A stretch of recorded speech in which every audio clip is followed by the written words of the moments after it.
Well, and you've hit on one too that I think if you're in the country illegally, then you shouldn't be using public funds for title. But they are. Yeah, I know. And it's That's not one of the just things as that need opposed to to be fixed. Medicare and Social Security, which are not entitlements. It's not just the southern border, it's also the northern border. Many illegals come through Canada as we do come out of Mexico. Well, that's the thing too, is you don't want to think that this is a Texas to San Diego issue. And that's being born and raised in Arizona. It's not. I mean, But tonight on TV, those the three that juveniles or whatever killed that person illegally had to have a damned interpreter. They can't speak the damn language, you know?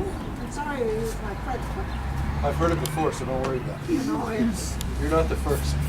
they should have to speak the language if they're applying for citizenship. I don't care who they are.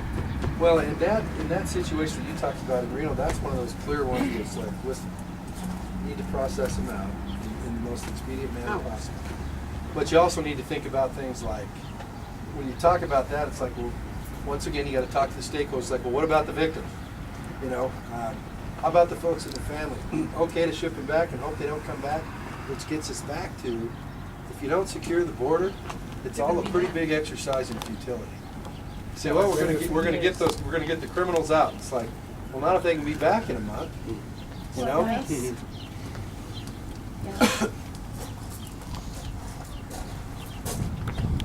About the fence doesn't do any good, but it seems to work around every state and federal penitentiary in this whole country. yeah, well, they're not trying to get in, are they? No, but it doesn't let them out either, though, does it? Fences work. Well, and that's why you say, you know, they say, well, specifically, it's like, well, you have technology, you have capital improvements, and you Look have at the personnel. drones. Look at the drones. Yeah, Look at that's the the drones we're technology. using that they can pinpoint what they want to hit. Those same drones are flying down on that southern border. It just And those illegal aliens is, okay, excuse me, immigrants, they're not just a drain on the legitimate entitlement programs. They're a major drain on the school system. yes. Exactly. Anytime the school system develops a 13-year program to help non-English speaking people is the definition of absurdity. Sure don't do it in other countries. No, they No, don't. go to Mexico. I bet they won't spend 10 seconds teaching you Spanish. Yep. You know, I spend the winters in Arizona, right near Interstate 10. I can take you to two places down there, Interstate 10, straight from Mexico. That trail is not 6 feet wide. That trail is from here to McDonald's wide, and it's full of trash. Go up the interstate, it's a holding point. The semi pulls up, 1 o'clock in the morning. All of a sudden, it's gone. Next night, it's the same routine. Feds never do anything about it. It still Secure goes the on borders. today. Secure the borders. Yep. And you know, it sounds kind of cliche, but it's like, it's not supposed to sound cliche. Until you can control your real estate, what goes on it is going to go on. There's a couple there in Mina that spend their winters down there, and they go to Rocky Point, and and this year they went to their in-laws. They went to 2 or 3 sites where the illegal immigrants cross, and gathered up blankets, and I think they came home with 400 of those good wool blankets that they laundered and then gave away to the veterans and the homeless and the that's what they did all winter. Was they gathered up. I know. That's true. Yeah. Donation, it went to a good cause. But another thing, Sandy, you're talking about the school system. Why should the kids that do speak English be held back in class because the little dumb sucker next to him can't speak English, you know? I just don't see it. I've cussed that for the years ago or more when California started that ESL or ELL or whatever initials that we decided. I said, you know, that's absolutely stupid to support somebody that doesn't speak our language for 5 years or 6 years, and it's worked up to a 13-year program.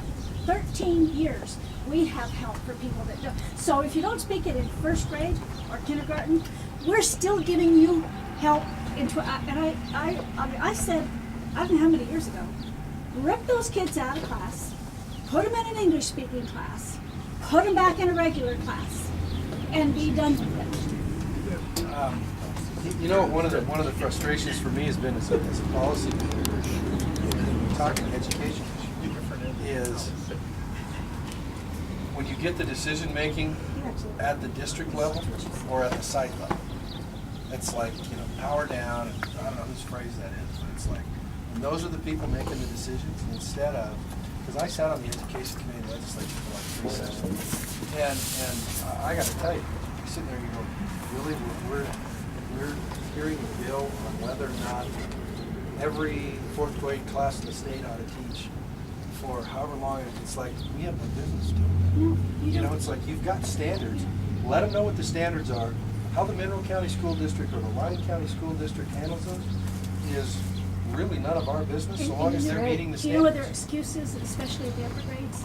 Well, they have new terms and new concepts. Like, all the English-speaking students don't have new terms and new concepts. Duh. We've done a few pilot programs over the years that Elko County has given us a couple of budget cycles on class size. It's like, okay, you still have your class size money, but do what you want with it. Let's see how you do. And the results came back to where it's like, hey, listen, these folks are professionals. Give them the ability to practice their profession and manage their own school districts and their own schools. And if they don't, then fine. You know, you got to go get a different profession. But as long as you're doing your job, me dictating to you from Carson City, or even worse yet, from 2,500 miles away, on what works in Mineral County, is like, here's your general standards and have at it. And you know what? That's a challenge though, because it's become so phenomenally politicized that you just sit there and go, you know what? It's about getting these folks ready to go do whatever their career path is after they graduate, whether it's trades, whether it's higher education, whether it's whatever. And it's gotten so far away from that that you just sit there and think and go, this really can't be about the classroom and what you're talking about, which is where it happens or doesn't happen. Although I always like to look, it's like to look at the look on people's faces when you say, I am the product of public education. And once he starts going, and squirming, you know, I wish he hadn't have said that. But anyhow, I want to thank you guys for coming out, and thanks for letting me hang out here. I got to tell you, I don't know whose idea it was for the bomb art. I love the bomb art in terms of Out there? yeah. Yeah. I mean the windmills and the tails sticking up in formation and stuff Dave, like that. didn't you have something to do with that? Yeah, That's great. That's what I thought. needs to be repainted. Yeah. If I was younger, you know, if one of those showed up missing, I'd tell you where to find it. I'll get one the old-fashioned way somehow. There was a guy I was over at Ely was yesterday. There's a guy over there that lived there forever. He's deceased now. Buddy Jukic is his name. And he was a collector of all, I mean, everything. Soup to nuts. If it was metal and rusted, he has it in his backyard, which is kind of a party place. And he's got a practice bomb that's about 3 feet long, hanging from his eave here when you walk under his patio cover. Yeah, that'd look even nicer than Carson City. I'll find one. You know what? Thank you for asking. I'll tell you what's really important. Put up signs. Signs. Yeah, also, send them this way. And the other thing is this. The Democrats have a turnout machine that came here in 2008 with Barack Obama. Yeah. You've had them probably in your neighborhoods with the little iPads, identifying their voters and making sure they turned them out, and they didn't quit bugging them until they voted. Nothing wrong with it.